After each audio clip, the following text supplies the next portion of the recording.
Realme C11, C12 और C15 में call आने पर फ्लैश लाइट सेट कैसे करें। नमस्कार दोस्तों, स्वागत है आप सभी का तिकिराज यूट्यूब चैनल पर।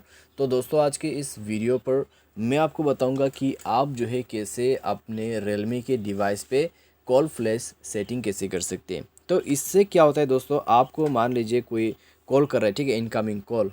तो उस वक्त दोस्तों यहाँ पे होगा क्या, आपको एक फ्लैश लाइट दिखाई देगा, ठीक है। यानी कि ये सेटिंग करने से ये होता है, जब इनकमिंग कॉल आते हैं आपके मोबाइल पे, आपके कॉल फ्लैश लाइट यानी कि आपकी जो फ्लैश लाइट है वो ब्लिंक करना शुरू हो जाएगा कॉल आने पर। तो इस तरीके से ये काम करते हैं। तो कॉल आने पर फ्लैश लाइट सेट कैसे करना है, चलिए देखते हैं आज के इस वीडियो पर। वीडियो शुरू करने से पहले अगर आपने चैनल को सब्सक्राइब नहीं किया है तो सब्सक्राइब करते हुए बेल आइकन को क्लिक करें, और अगर आपको ऑनलाइन पैसा कमाना है तो डिस्क्रिप्शन पर लिंक मिल जाएगा। चलिए दोस्तों, वीडियो शुरू करते हैं। सबसे पहले हमें जाना है अपने मोबाइल के डायलर पे।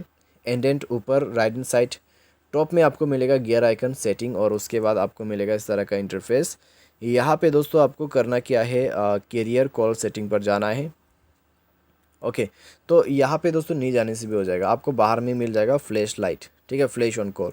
तो फ्लैश ऑन कॉल का जो ऑप्शन है आप उसको इनेबल कर दीजिए। इनेबल करने के बाद दोस्तों आपका जो फ्लैश है वो इनकमिंग कॉल पे ब्लिंक करना शुरू हो जाएगा, ठीक है।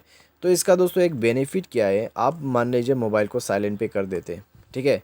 मोबाइल आपका ऐसे पड़ा हुआ है कहीं बिस्तर पे या फिर टेबल पे, तो आपको लाइट जो है आपका फ्लैश, ठीक है, ब्लिंक करते हुए नज़र आ जाएगा। तो आपको पता चल जाएगा कि आपके जो मोबाइल है उसमें कॉल आ रहा है।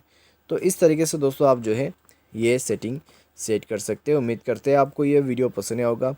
Thanks for watching.